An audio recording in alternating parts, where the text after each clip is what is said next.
Lamu embeera ebadde tennabakulabika nti etabuka business at least for now embeera mu kitundu ekyo ekiyitibwa Lamu ebadde tennalabika kuba nti etabuka. Bw'ojja ne weetegereza mu kibuga ekikulu ekiyitibwa Nairobi amaduuka agasinga maggale. Bogenza okukya amakya gonna ku lwaliro ng'amaduuka agasinga across Nairobi atuliriza nga maggale. Maduuka gakyali maggale era kitegeeza nti oba oliawo poliisi ekyagezaako okulaba nti tewabaawo mbeera yonna egenda maaso n'okulabika nti etabuka. Ebintu ng'ebigenda maaso n'okwoleka nti bitambula.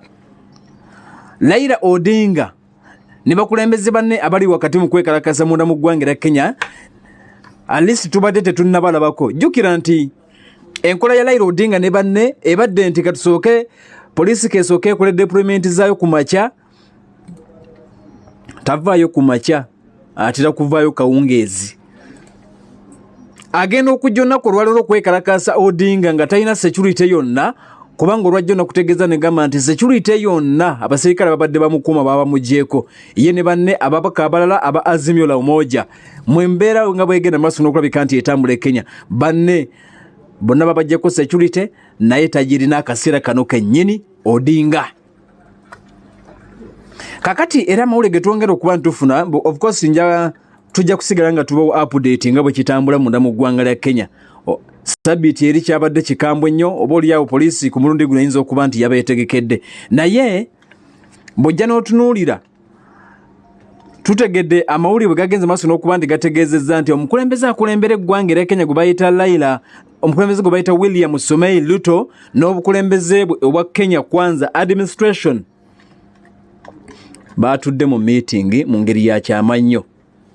Ebiseera ebisinga Ruto abadde akigumiza n'agamba nti sigenda kukkiriza mu mbeera yonna, nze sigenda kukkiriza musajja gwe bayita Raila Odinga kunfuga, sigenda kukola handshake, nyina kukola ekyo ekiri mu mateeka, nyina kukola gavumenti kyeteekeddwa okukola, sigenda kuzinira ku ntoli za Raila Odinga. Kakati ndowooza waliwo abagenza maaso n'okuba nti bamugambye nti naye ngwemolerako tomumanyi togenda kufuga mirembe. Getufuna okuva munda mu ggwanga erya Kenya gategeezezza nti Azimio la Umoja, One Kenya Coalition ne Kenya Kwanza batandise okutuula mpola mpola mu kimpukumpuku.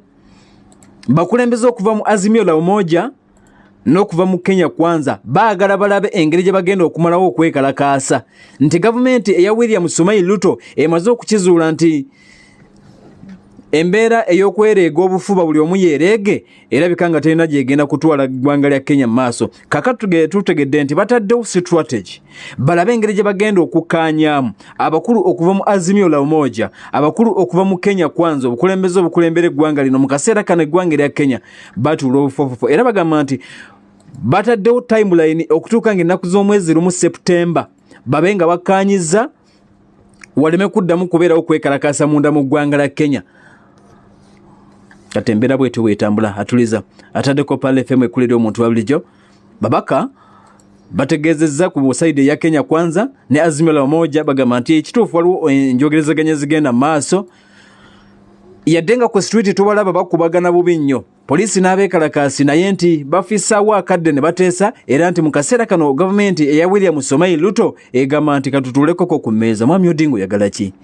Kiki kye twasobezza, kiki kye tuyinza okutereza bwe liba nga tteeka lye twayisa ery'ebyenfuna tusobola okubaako engeri gye tukwatamu oba oliawo. Kakati wasuubira okuba nti waliwo of course demands ezigenda maaso ku side eno. Kakati bino tebiriimu biri si bya kalulu Odinga byabaddemu ne banne enteeseganya ze babaddemu.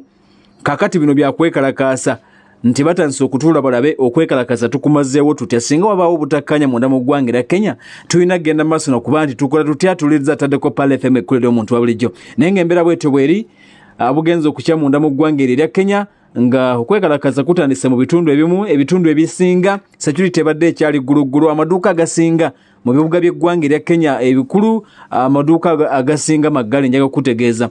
Asongera otegedde nti onaku olwajjo olwayise amasomero agasinga n'okusinga agali mu tawuni wakati ez'eggwanga lya Kenya gavumenti yaragidde n'egamba nti temusoma.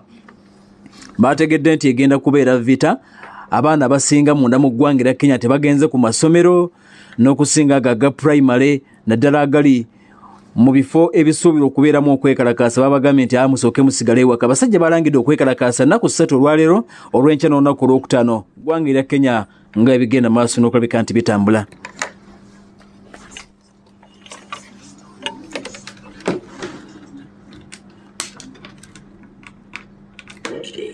Tumenya ensonga si masonga mu program The Inside Story. Ensonga y'omunda ekutuzibwako MTN everywhere you go.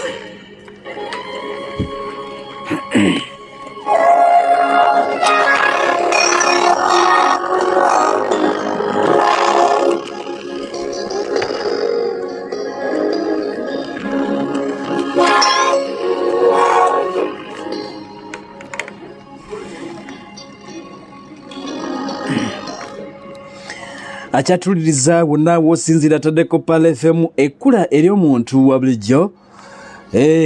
Abo bitebigenda maaso n'okuleka nti bitambula. Njagadde kuyisaako sayidi eyo.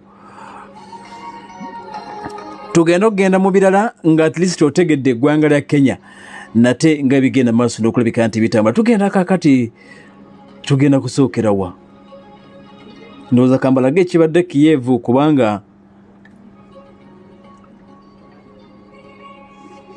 ekibadde Kiev kakati gye twagala okuyingira tulabe kibuga kikubiddwa. Odessa bamukubye, Mykolaiv bamukubye. Eggwanga erya Russia atuuliriza bazzeemu nate okuba bubi nnyo eggwanga lya Ukraine. Ebadde massive air attack endala. Basajja gye bagenze maaso n'okuba nti balonkinze